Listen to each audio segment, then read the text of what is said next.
This video is made for educational purposes. There's nothing like talking about race to make everyone uncomfortable. It's hard to do a video about race without igniting some controversy, and that's not what we're looking for. That being said, there are many reasons why people would want to know the demographics of a state. Like every racial group, white people are not a monolith and include a diverse range of ethnic origins. According to the US Census, a white person is defined as a person having origins in any of the original peoples of Europe, the Middle East, or North Africa. This definition has led to a lot of controversy, as many people of Middle Eastern and North African origins haven't necessarily shared the white experience in the US when it comes to housing discrimination, workplace harassment, and day-to-day feelings of being perceived as an other. But alas, that debate is for another video. This video is meant to be lighthearted and informative as we explore the various ethnic groups that make up the whitest states, as well as where you can get some of the best foods ranging from France to Lebanon. As always, stay tuned to the end for the least whitest states in the country. Number 10 is Kansas with 86.8% white residents. Kansas was a free state during the Civil War, like most states on this list, so there was not a need for enslaved peoples, and little has changed in terms of demographics. Kansas was largely founded by frontiersmen and women during the Homestead Act of 1862. This opportunity was particularly attractive to immigrants who were tired of living in congested and unsanitary conditions in the city. The biggest ethnic group to make their way to Kansas were the Germans, including many Pennsylvania Dutch or Pennsylvania German. The legacy of German migration is still evident today in towns like Hanover, named after Hanover, Germany. There are some small towns where nearly everyone is bilingual, including third and fourth generation Americans. There is also no shortage of German restaurants and beer houses serving up authentic German food.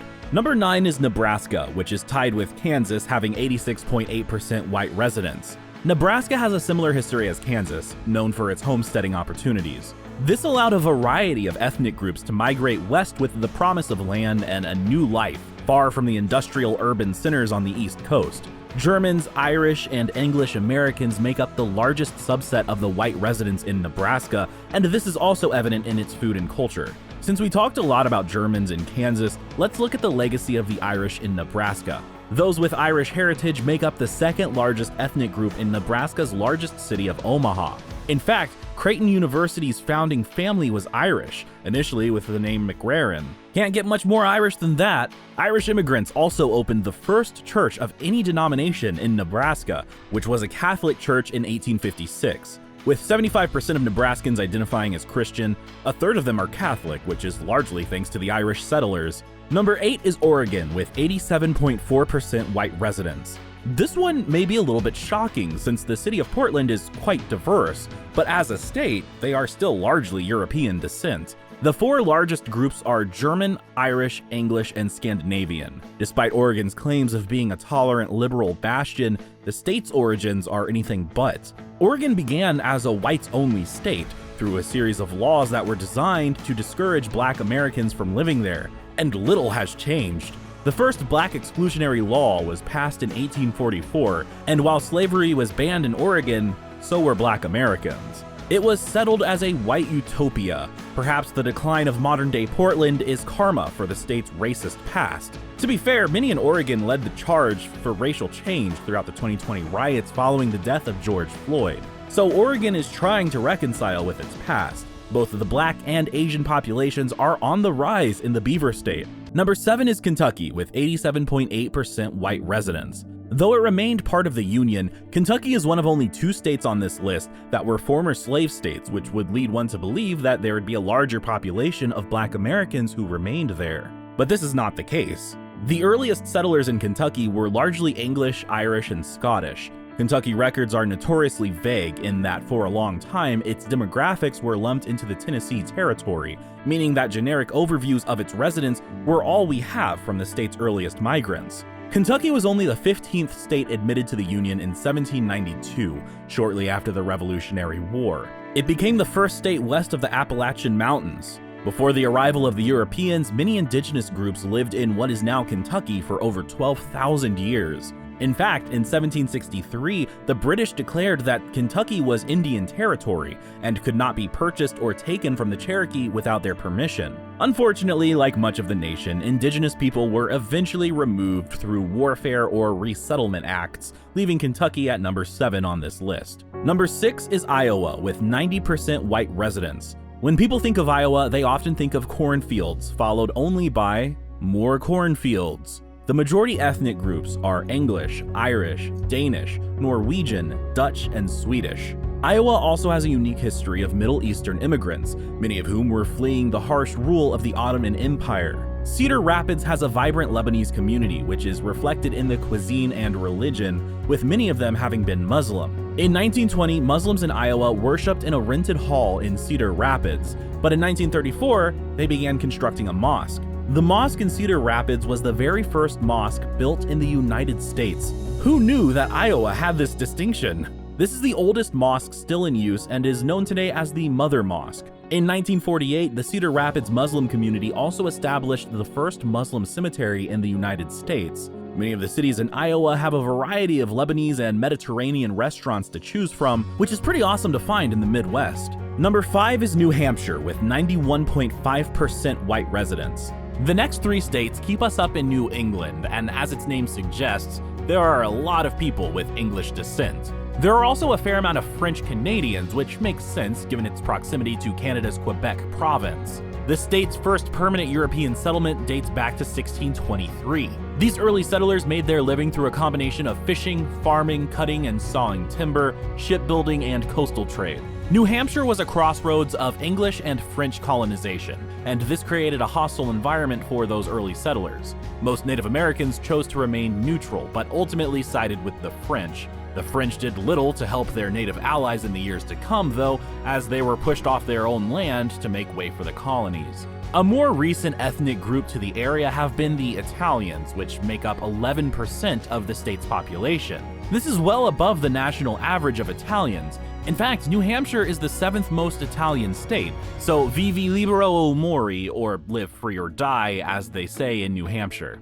Number 4 is Maine, with 92.7% white residents. Maine is probably the most Yankee of all states, with a heritage of Scott, Irish, English as the dominant ethnic groups. Maine was entered into the Union as a state through the means of a compromise, or more famously, the Missouri Compromise. Congress established Maine as the 23rd state as part of Missouri Compromise in 1820, which allowed Maine to join the Union as a free state, with Missouri entering a year later as a slave state. Establishing the boundaries of Maine has always been a challenge, as there have been many a squabble with Quebec and New Brunswick. Maine also has a high proportion of French speakers, with many trying hard to save their French culture and French-Canadian ancestry.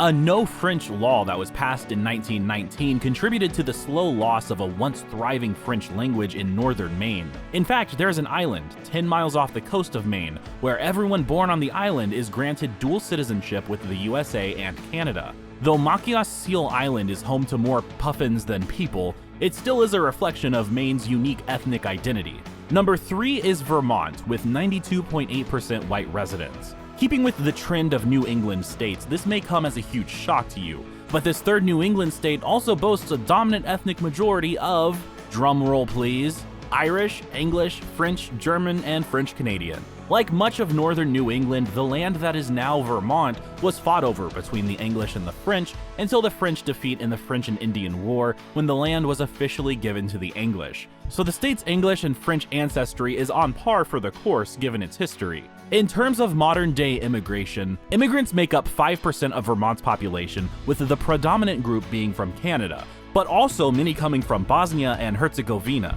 The majority of Bosnians in Vermont moved here in the 1990s, following the Bosnian War lasting from 1992 to 1995, which was part of the breakup of Yugoslavia. While Vermont may seem like an obvious choice for Canadians to immigrate since they merely have to drive across the border, it is far less of an obvious choice for those fleeing Bosnia and Herzegovina. As is often the case with immigrants, they bring their cuisine with them, and Vermont is a place where you can find plenty of authentic Bosnian restaurants. Number 2 is Wyoming, with 93.8% white residents. Wyoming is the least populous state, so while it is predominantly white, it's not really predominantly anything beyond cattle. In fact, there are 2.4 cows for every person in the state, but that's neither here nor there. The Wyoming Territory came into existence by Act of Congress on July 25, 1868, and was admitted as the 44th state in 1890. The Homestead Act, like other states on this list,